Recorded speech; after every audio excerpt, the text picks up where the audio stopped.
ത്രിയേക ദൈവത്തിൻ്റെ ധന്യതിരുനാമം വാഴ്ത്തപ്പെടുമാറാകട്ടെ. ശ്ലീഹ നോമ്പ് 2-ാം ദിവസം. മാർ പൗലോസ് ശ്ലീഹ പീഡകനിൽ നിന്ന് സുവിശേഷത്തിൻ്റെ പോരാളിയിലേക്ക്.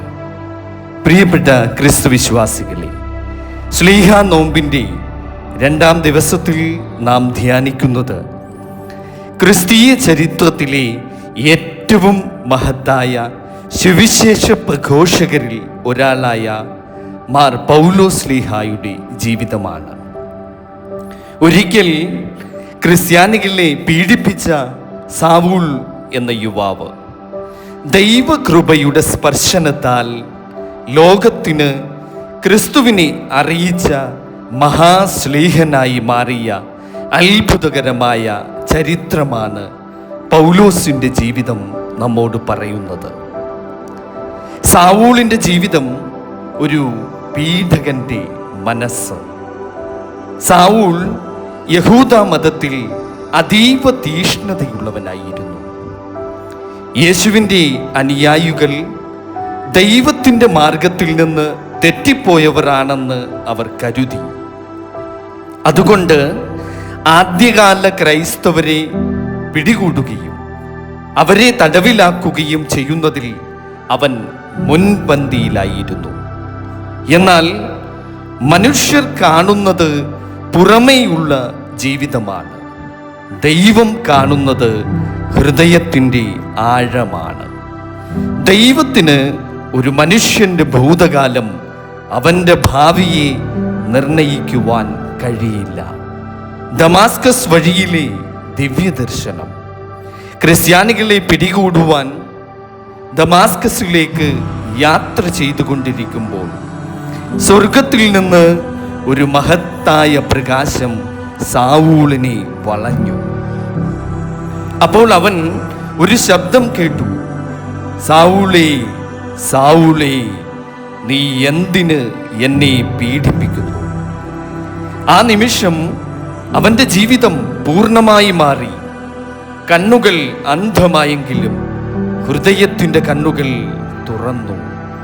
3 ദിവസം പ്രാർത്ഥനയിലും ഉപവാസത്തിലും ചിലവഴിച്ച ശേഷം അനന്യാസ് മുഖാന്തരം അവന് ദൈവകൃപ ലഭിച്ചു.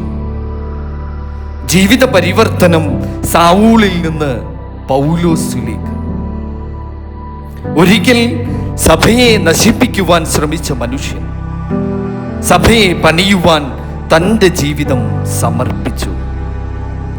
പൗലോസ് മനസ്സിലാക്കിയ വലിയ സത്യമിതായിരുന്നു, ഞാൻ ജീവിക്കുന്നത് ഇനി ഞാനല്ല, ക്രിസ്തു എന്നിൽ ജീവിക്കുന്നു.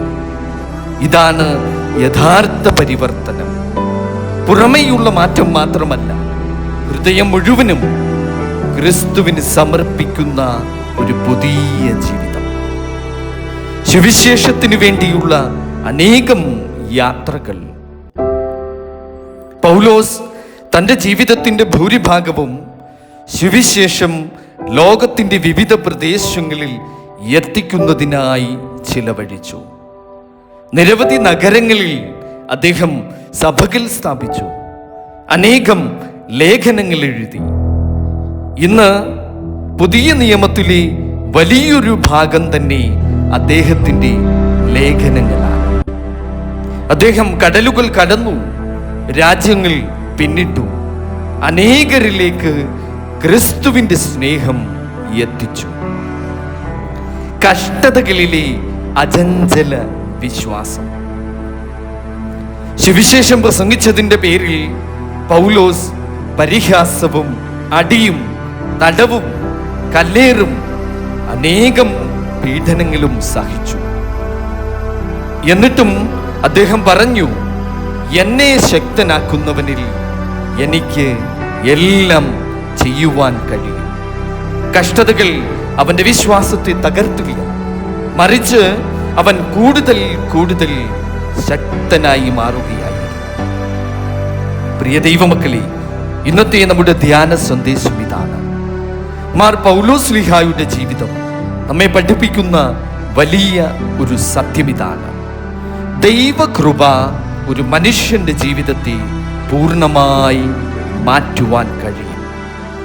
നമ്മുടെ പഴയ തെറ്റുകളും വീഴ്ചകളും പാപങ്ങളും ദൈവത്തിൻ്റെ പദ്ധതിക്ക് തടസ്സമല്ല. നാം മനസ്സ് തുറക്കുമ്പോൾ ദൈവം നമ്മെ തൻ്റെ സാക്ഷികളാക്കി മാറ്റും. ഇത് കർത്താവ് നമ്മോട് ചോദിക്കുന്നു, നീ എന്തിനു വേണ്ടിയാണ് ജീവിക്കുന്നത്? നമ്മുടെ മറുപടി പൗലോസിനെ പോലെ ആയിരിക്കട്ടെ, കർത്താവേ, അങ്ങ് ആഗ്രഹിക്കുന്നത് ഞാൻ ചെയ്യും. ആമേൻ. പ്രിയ സഹോദരങ്ങളെ, ഒരു നിമിഷം നമ്മുടെ കണ്ണുകൾ അടച്ച് നമുക്ക് പ്രാർത്ഥിക്കാം. കരുണയുടെ ദൈവമേ, മാർ പൗലോസ്ലീഹായെ പോലെ ഞങ്ങളുടെ ഹൃദയങ്ങളെയും അവിടുന്ന് രൂപാന്തരപ്പെടുത്തണമേ. അഹങ്കാരത്തെ വിനയമാക്കുവാനും ഭയത്തെ ധൈര്യമാക്കുവാനും സ്വാർത്ഥതയെ സ്നേഹമാക്കുവാനും ഞങ്ങൾക്ക് കൃപ നൽകണമേ. സുവിശേഷത്തിൻ്റെ സാക്ഷികളായി ജീവിക്കുവാൻ ഞങ്ങളെ അവിടുന്ന് ശക്തരാക്കണമേ. ആമേൻ. മാർ പൗലോസ്ലീഹായെ ഞങ്ങൾക്ക് വേണ്ടി പ്രാർത്ഥിക്കണമേ.